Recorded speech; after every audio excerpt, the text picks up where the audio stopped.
To be honest, innovation is not really the hard part. It's implementation. In a few minutes, I'm going to brag to you that we have 10,000 ideas. And I can show them to you. There are 10,000 things in my inbox, and I look at them and try to pick out the good ones. And the way that we pick out the good ones are not because they're a stroke of genius or not because of the Nobel Prize-winning reputation of the proposer. You have to be able to actually do it, and doing it requires money, it requires people, it requires infrastructure, it requires a secretary who's forward-leaning, people-centric, and results-oriented. So you have to be able to blend these two things together, and you have to do this in a new way.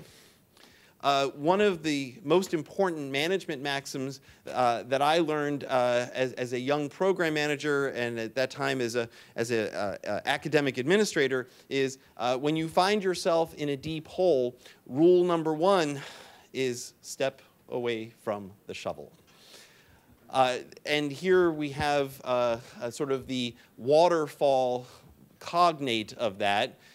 When you find yourself spending tens, hundreds of millions, billions of dollars using an old implementation methodology and it don't work, step away from the rocks. We've got a better way of doing this, and we call it Agile with Scrum.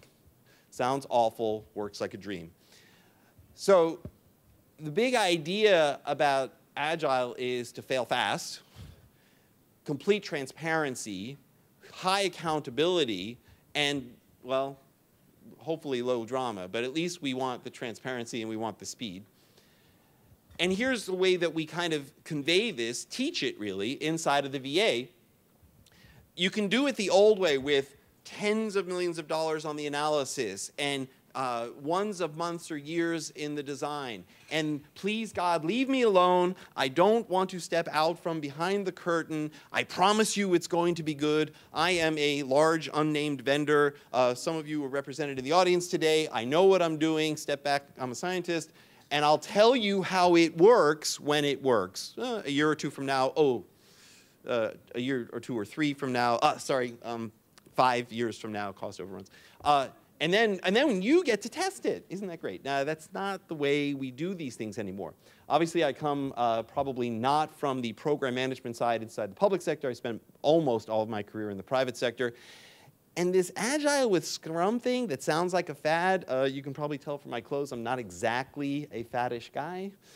It works. It works really well. Tell me what you're going to do yesterday. I'm sorry, tell me what you did yesterday. Tell me what you're going to do today. Tell me what you think you're going to do tomorrow. And remember that we're going to have exactly this same conversation tomorrow. So I'm going to be able to, on a day-by-day basis, not 15,000 PowerPoints and not the details. I want to know, did you accomplish what you think you're gonna, when you thought you were gonna, at the cost you thought you were gonna, to the same level of performance that we agreed a month ago, not 10 years ago, would be the performance specifications, the expectations of what was really going to come out. And you have this conversation in a regular way. You test it every day. You integrate it every day. You use it every day. We've gone from zero to prototype on an enormous, I argue it's a revolution in electronic health records, following exactly this methodology. We're going to talk about that too before I get off the stage. So you have this fight between the folks who, for whatever reason, and they're good reasons. It's not just because they want to come to work at 9 and go home at 5 and take the hour lunch and, gosh, please just leave me alone, I got to answer the phone. That's the reputation, and at least in my experience, and it's only a year experience. It's not true. It's absolutely not true. At least at VA, at least the people who I'm dealing with, I'm here to tell you, these folks mean it. They get in early, they stay late, they want to do it, they just didn't know how. And so fresh air comes in, and guys who have done this once or twice or more, and it's kind of a team. I'm part of the deputy secretary's cadre of folks who've managed a program or two. And all we're doing is saying, hey, listen, no, we're going to have a conversation tomorrow, and don't worry. Relax. I don't want any slides. Come in with 5 bullet points, and you need to know I'm going to remember what you told me yesterday. It's just a culture shift. It's the most important part of transformation.